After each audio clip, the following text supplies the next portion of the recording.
And tonight I'm going to be talking all about interest rates. You can see my screen, Alex? Yep, you can. Awesome, thanks. So tonight we're going to be talking all about interest rates. This is the number one thing I get asked literally every single day as part of my job. And what I do, again, I'm a mortgage agent at yourmortgageyourway.ca. I've been in the mortgage industry for over 20 plus years. I started my career as a mortgage underwriter.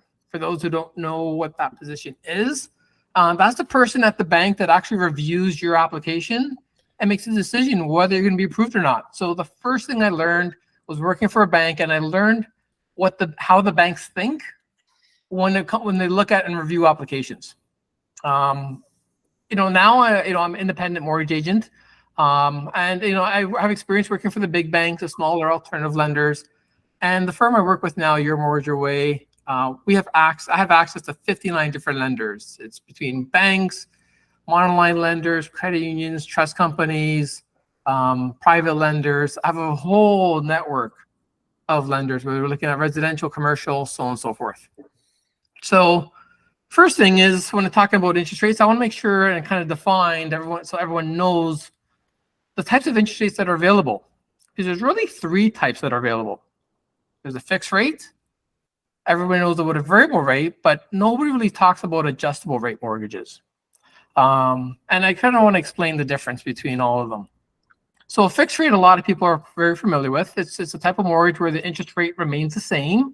That rate remains the same for the length of time over the term, and there's terms available from 1 year to 10 year. The most common fixed rate people take are 5-year fixes. An adjustable rate mortgage is something you don't really hear a lot about, but that's what a lot of people probably most likely have.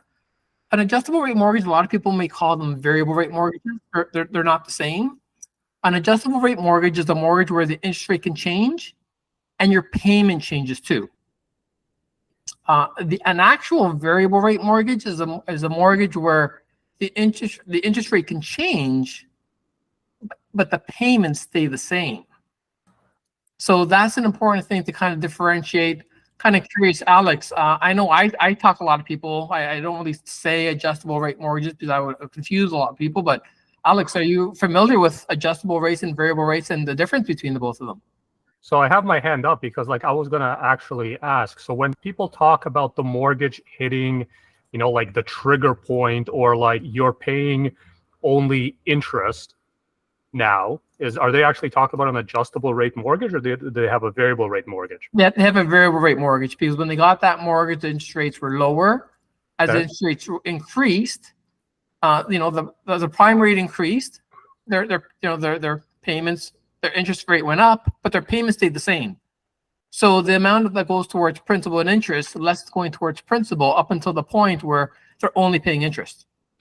Okay, so in an adjustable rate mortgage, basically, let's say my payments are $2,000 a month, they can actually go up. They can become like $2,200. They can become $1,800. With a variable rate, if my payments are $2,000 a month, they'll stay $2,000 a month, but I'll be paying less towards the principal and more towards the interest, or vice versa, as interest rates go up and down. Is that accurate?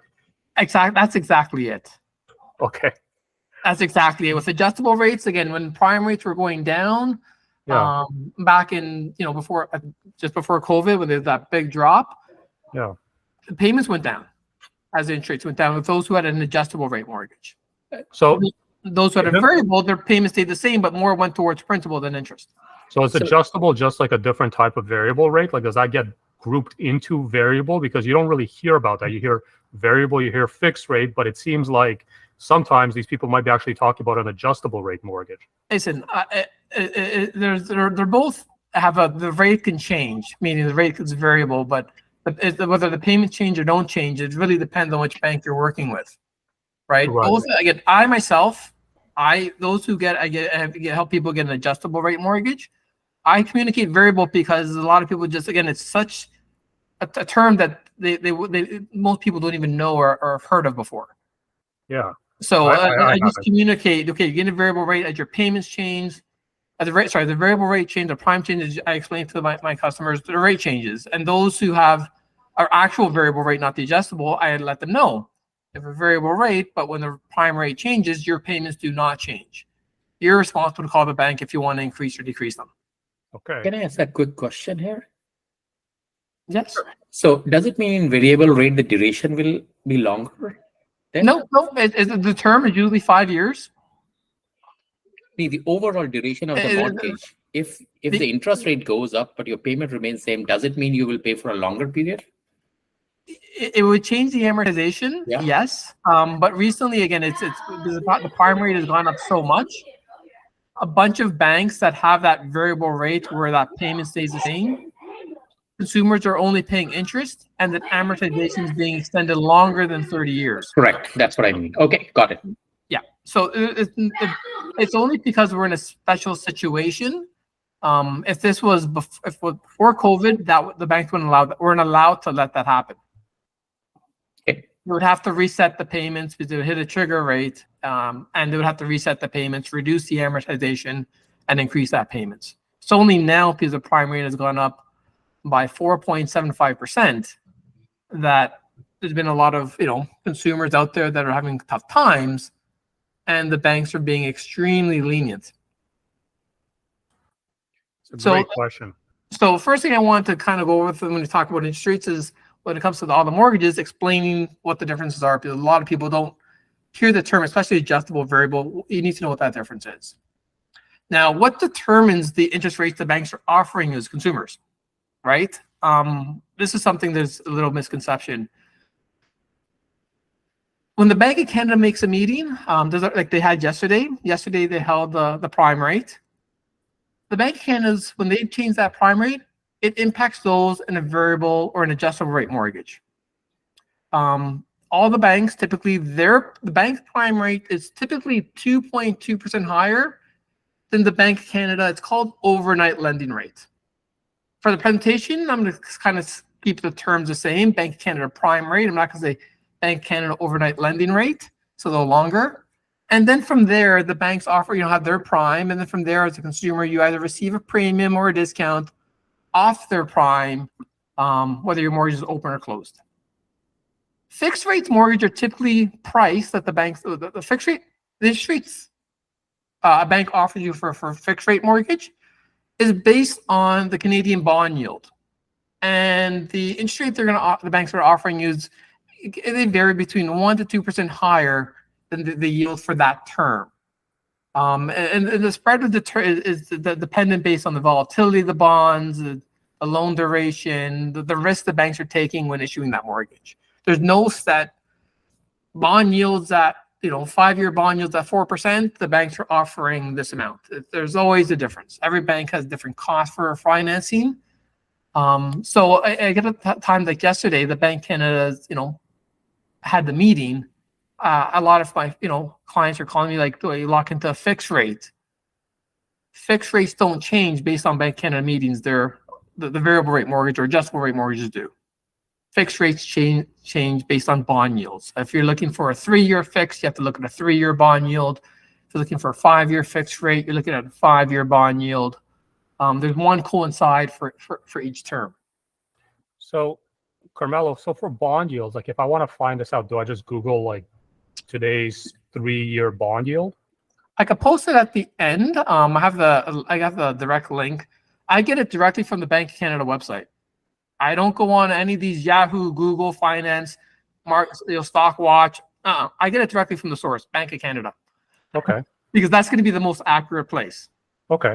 And also, we do have a question, or maybe it's a comment from David Gordon. He posted in the chat, and it affects car loans and home lines of credit. Yeah. I don't have it. Okay. Home lines or credits, home equity lines or credits. Yeah. The adjustable rate, variable rate, the Bank of Canada meetings has an impact on that. When it comes to car loans, I don't really know much about the financing for vehicles because I don't know how vehicles can be priced at 0.99%. So I really don't know when it comes to. I would assume as the bond yields go up, the cost of them borrowing money to get to the car vehicle would be higher, but I don't know too much about that, to be honest. For car loans, a lot of it is just like in-house financing that they make it kind of more attractive for the customer, right? So I'm not sure if there is a direct correlation or not, because then if there was, you would kind of see that, you go to Toyota or you go to Ford, and like, the lease or the finance is the same. Yeah. Yeah, no, it's true. Again, like, well, lease rates and finance rates are different. Yeah, it's like promos, and like it might be like the same dealership might be offering different rates for different models. So that's where, again, I'm sure there's interest rates. Well, interest rates for everything. Interest rates have gone up for both bonds. They're not giving out 0% financing. Sorry, David, did you They're want not, to they're not comment giving on that? out. They're not giving out 0% finance. I'm just saying, like, fixed rate, like, as the interest rates increase, it affects like loans and like all this stuff, not just mortgages, but just borrowing money. Like, if you have to borrow money on things, it will go up. Yes, that is. The offset is savings goes up, like, for GICs and things like that, investments, that goes up because of the rising interest rates, because people would pull their money out of the banks, right? That's it. Saving rates, banks, yes. The rates going up impacts both savers and borrowers. Yeah. Savers are loving it right now. Yeah. Like I was surprised that like a GIC, which you would never touch, was like so high compared to, like, it was always junk before, but with all the interest rates, it's a hell of a lot higher. It's attractive. It's very attractive. Which that surprised me. That's all. No. Again, it's again the rates going up again for savers. Savers have been really depressed with regards to like GICs being so low for the past decade. Yeah. There's no money to make. Now that rates are higher, Yeah. the savers are loving it. Now they can actually get an actual return on their money. Mm-hmm. I just wish my bank would actually give me a return on the few thousand or the few pennies I have with them, instead of giving me I gotta pay $15 a month if I don't keep a minimum balance of $5,000. Like, but that's a conversation for another day. Yeah. No, it was just something with the interest rates that, like, it affects that. It doesn't just affect mortgages. It's like it affects the whole piece. Actually. It's everything. Personal loans, unsecured lines of credit. It affects everything. Yeah. The cost of groceries. So it hits us all. It hits us all. Like, I mean, even if you don't have a mortgage. It does. So that's the this is kind of like what determines interest rates. And then I guess even, when you go to a bank, an unsecured line of credit or an unsecured loan to purchase the vehicle or to purchase anything, consolidate debt, you want an unsecured loan at the bank. Again, the interest rates are offering now are higher too, with both, whether it's the bond yield or the Bank Canada rate and their interest rates. So interest rates are higher across the board for everything, and including those that are savers. So to kind of understand about, mortgages and interest rates, I always like to look back at the history. Kind of got a chart for the little more. It's been more than a 25-year chart. This is the Bank Canada quote unquote overnight lending rate. For the rest of the presentation, I'm just going to call it Bank Canada prime rate, just to keep the conversation a little smoother. And it kind of shows you how it changes. You can see back before in 2000, we had the dot-com bubble, and the prime rate went down. Right after a while, we went to recession. Interest rates would go back up, and then what would happen? Financial crisis 2008, and then interest rates dropped, and they dropped really low, really long for a very long time. Then come around 2018, 2019, the economy was doing well, but governments, Bank Canada want to raise rates. They slowly raise rates, unlike now. As you can see, the very big difference. But then COVID happened, and rates went to zero within a week. We've had interest rates at 0% for a very, very long time, for over almost 2.5 years. And then now Bank Canada is trying to fight inflation. And this has been the quickest rise in interest rates, I believe, since the existence of the Bank Canada. This is the biggest shock for everyone, including myself. I completely never would have imagined our government raising interest rates this fast.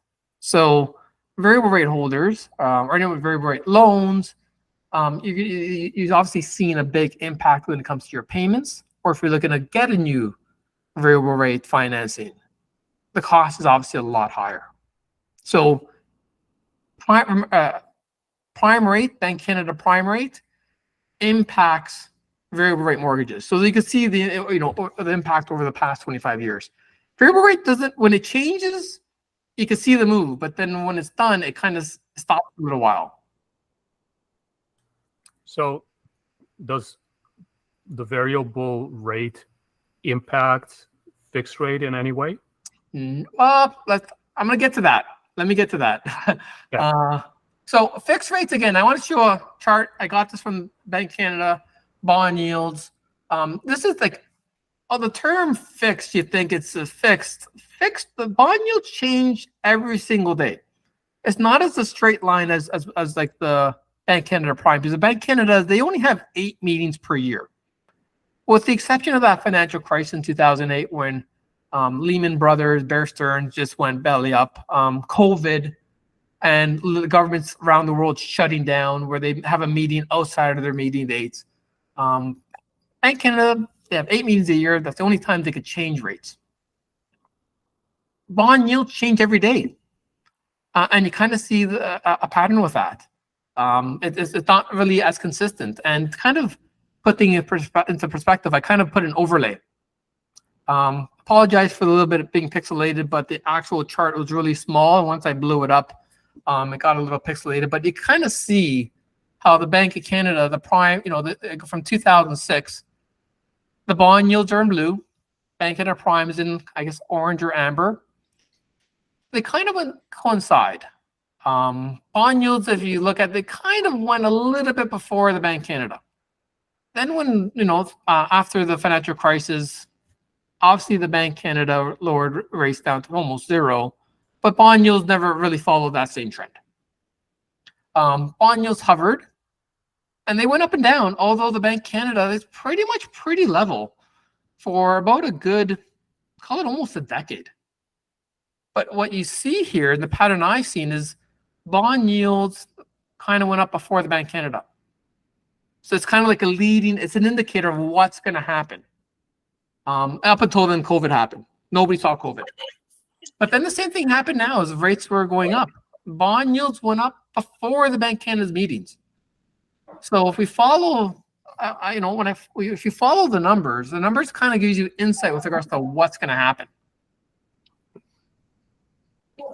So this is kind of like some of the history and kind of like to understand everybody wants to know what's going to happen. And this kind of gives us some insight. Alex, what do you think about this? Yeah, so one thing is that, I was just writing this down. I was saving this to ask you at the end because I think it's like such a huge misconception that people have. Sorry, I'm just going to mute somebody from the audience. Yes, please. Yeah, I think it's a huge misconception that people have, that they think that, when the Bank of Canada has these meetings, that, it impacts, fixed mortgage rates. Like it's I don't know why. It's like, yeah, but there's definitely a correlation here. Like if you look at them, you kind of see that they are kind of trending in the same direction, except for between 2009 and 2011, it seems like there was maybe about a 2 to 3% difference. Well, that's because in the financial crisis, the bond yield never went down to zero, right? That's we had 2 U.S. banks or one bank financial company go belly up. It was a huge financial crisis. If they didn't do that, who knows what could have happened. But you're right. You're right, Alex. I get a lot over the past year and a half being called the day before, the day after the Bank Canada, makes their announcements, and people are asking me about fixed rates. Can I get a deal? It's like the fixed rates went up before the Bank Canada made their announcement and all the rate hikes. And you can see there's like kind of like we'll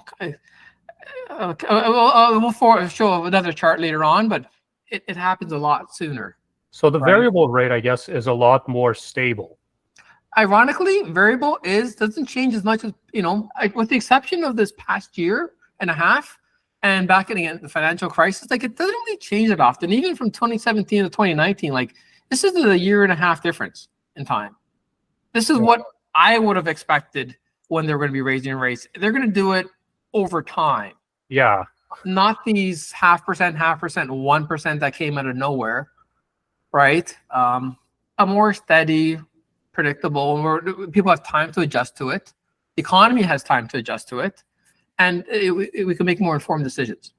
Yeah, like, I mean, the affordability of housing, like, this is where I see it from my side of the business, right? It's just like, somebody bought a $1.5 million home during COVID, and the mortgage payments for that are less if they lock in a fixed rate than if they were to buy like a $1.1 million home today with today's fixed rates. Like, it's crazy. The affordability is just like, yeah, nobody expected anything like this drastic. Like, frankly, I don't know what they were thinking.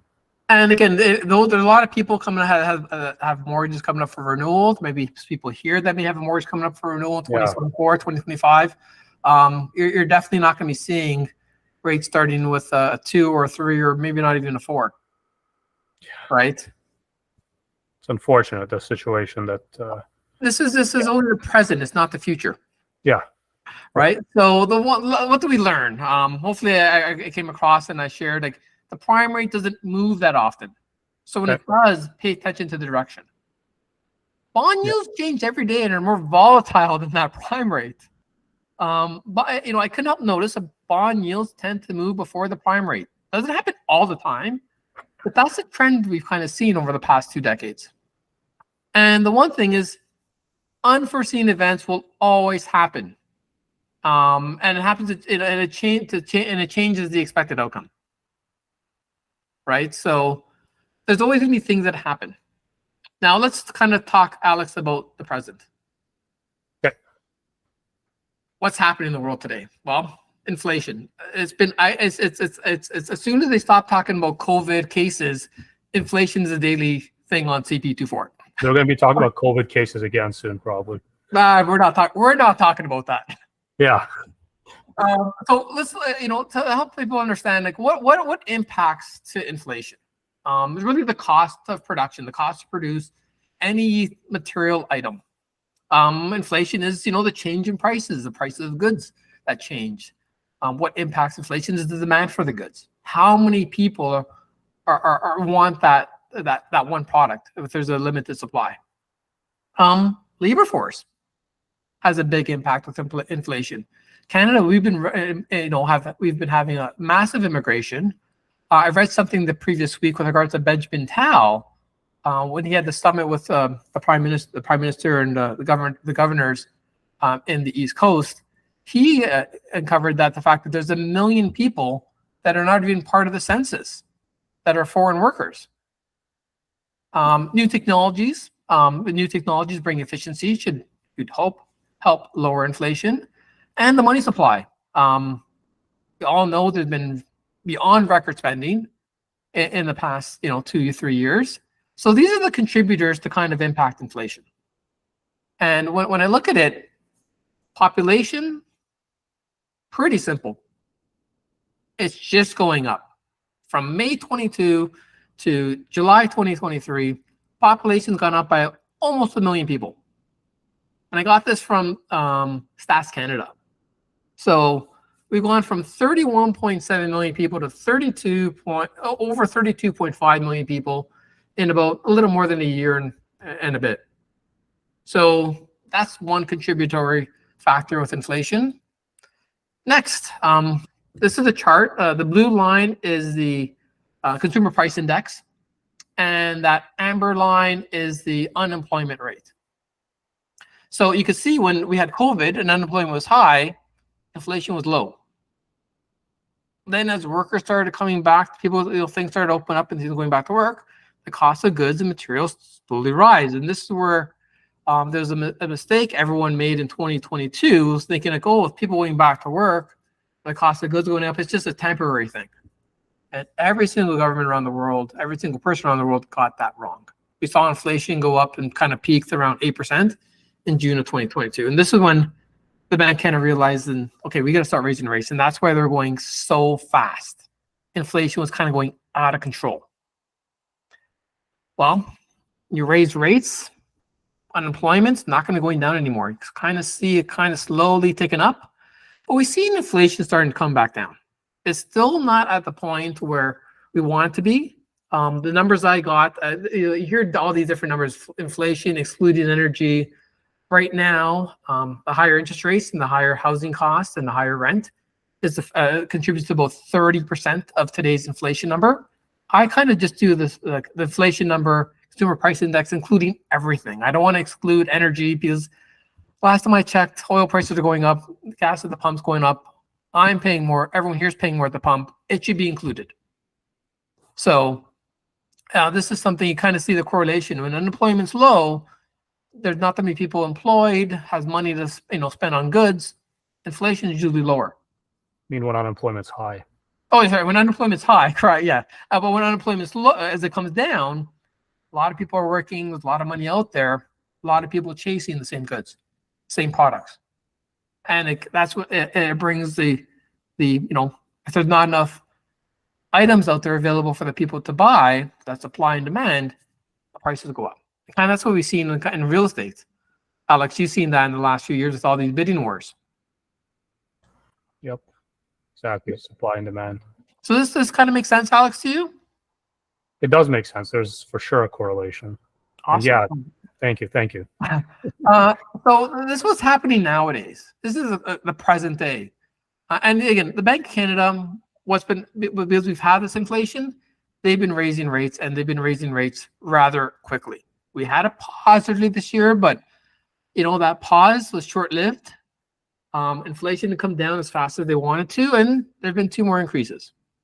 Now, yesterday, the Bank of Canada meeting, I'll talk about that shortly with regards to what's been said. But this is where we are. And again, this is the bond yields for the past year and a half. You can see, like, just before in 2022, it went up before the prime. It's kind of like a signal. Back then, we never thought the Bank of Canada would be raising it so fast, but it kind of shows. And more recently, this is the current trend, right? So the bond yields have been kind of a sign with regards to what's to come. So hopefully everyone learned what's happening in the present day. I shared and you understand a little bit more of the factors that are impacting our economy. Population is growing at a record pace. That's something that's impacting, and it's also skewing some of the numbers when it comes to our GDP numbers. Are we in a recession? And it's also the cost of goods is what's have been increasing. That's inflation. We've had really low unemployment, and the government's trying to reduce the population spending. How they're doing that? They're raising interest rates. For them, that's a tool that they could use to help reduce the people in Canada to not spend as much. That's why the reason why rates are going up. They want to they want to slow down our economy. Bank of Canada, that's what they want to do. So any questions, Alex, or any for this segment? Well, no, not really. But I mean, I think that what they're trying to do is kind of working, because it's the affordability of things is just kind of, especially like that discretionary spending. It's like what kind of, we touch on this when we do that webinar about financial planning as well, and how to kind of get control of your finances. And that's I think it's bang on, and you made it really clear about what they're aiming to do and how they're achieving it. Yeah, no, thank you, Alex. So that's what's currently happening. So let's talk about where are we going, because I'm sure a lot of people really are here to understand where are we going, what's going to happen in the future. Well, to understand what's going to happen in the future, we really got to learn a little bit of economics, and I kind of want to keep it simple. Economies change. We expand, we hit a peak, we contract, we hit the bottom, then we expand, we peak, contract, go through the bottom, expand. It's a cycle. It happens all the time. Obviously, real estate prices, the economy peaked back in April 2022. Rates have been going up, and we've been clearly contracting. The economy, I've been feeling it. Everyone I'm talking to is feeling it. From the price of food, transportation. I don't have as much spending to go on as travel like I used to. And do the weekend, I don't go to dinners as often now, right? I cook at home. My partner, we comes over and she comes, we cook at home. Like that's what it is. We don't have as much spending. So the economy is clearly contracting. The question is, when are we going to hit the bottom? And that's something that's no one ever going to get right. Because the contraction, it could be quick, it could be slow. We're clearly nowhere near the top. We're probably getting closer to this bottom. History is always, hindsight's always 2020. And that's when we'll know exactly when we hit the bottom. So this is what's happening.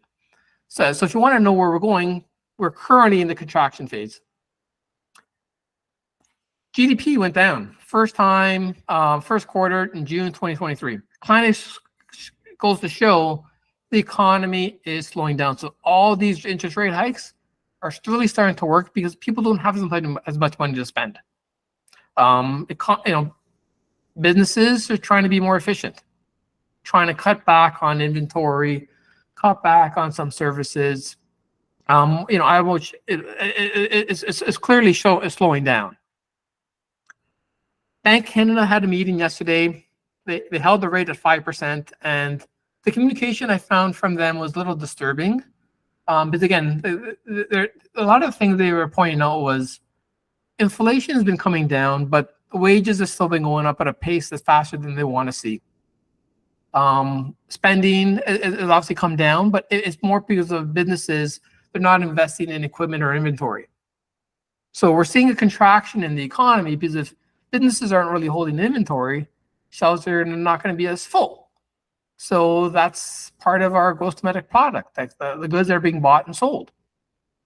Another thing I found disturbing was how our governor, Bank of Canada, he said flat out, we're not trying to kill the economy, which is like, I'm thinking to myself, what are you talking about? You're clearly killing the economy with this fast pace. But they left it off with yesterday that if they still see these pressures, they're not afraid to pull the trigger and raise the prime rate again. With that, I also learned sometimes just saying the words to the population is just as powerful to help people reduce spending or put more money aside than actually changing the interest rate.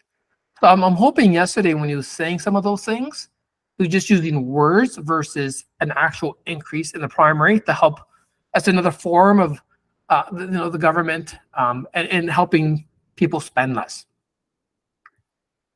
So when it comes to like where interest rates are going, I kind of again look at the bonds because we've clearly seen.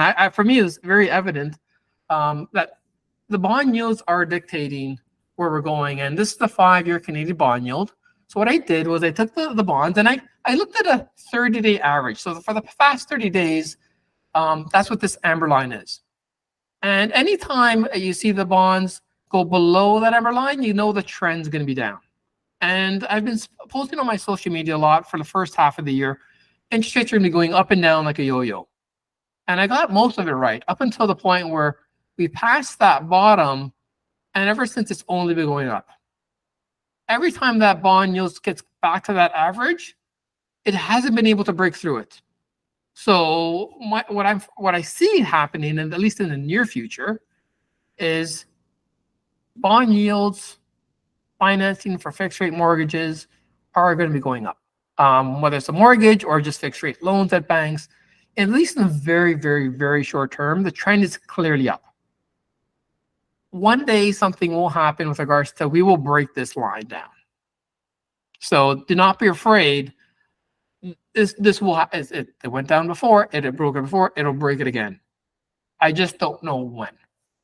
So this is where again I want to kind of end off with, we're going through hard times, and I always find hard times really create a lot of strong people. And strong people, everyone that's here, together we're going to create some good times. When the good times come, we're going to stay strong people. We're not going to create weak people. For other people, tend to get complacent and go back to old habits, and then it kind of leads to hard times again. So I want to kind of end off with that. If anyone has questions with regards to this, Alex.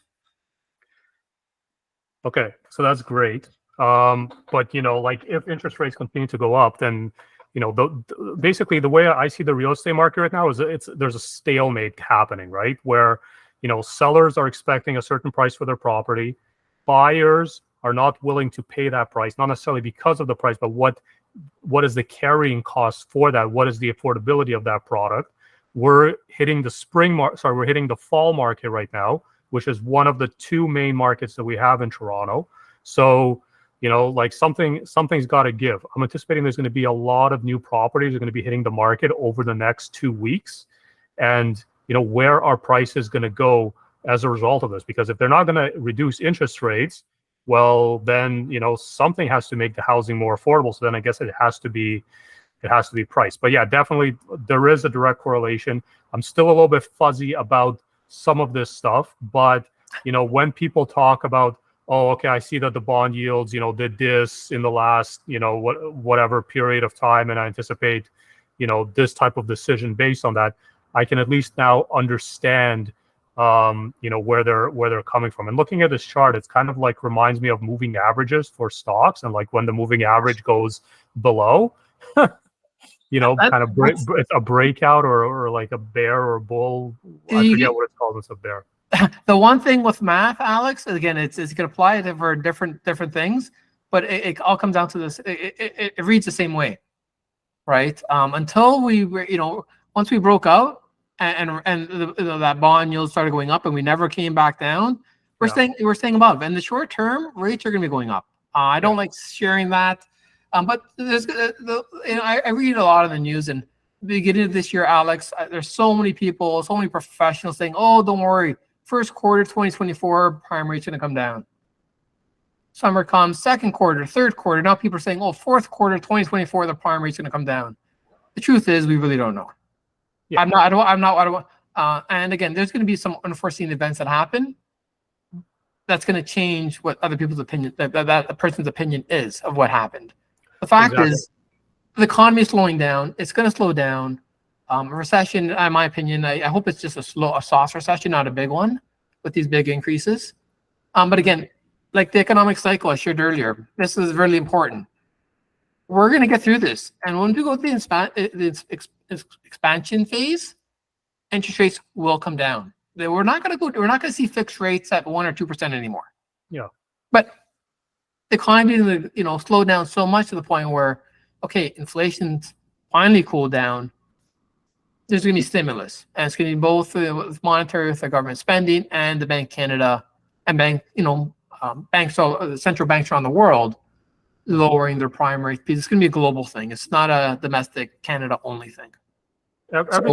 Everything moves in cycles, man. Like even just like on our planet, the seasons, everything changes. I really like that last slide about the strong people create good times, and good times create weak people, and weak people create hard times, and hard times create strong people. Now we are in hard times, but we can't control the environment that's around us. We can control our reaction to that environment. And like as much as maybe some of the news that you're sharing is not like all this, everything's gonna be great.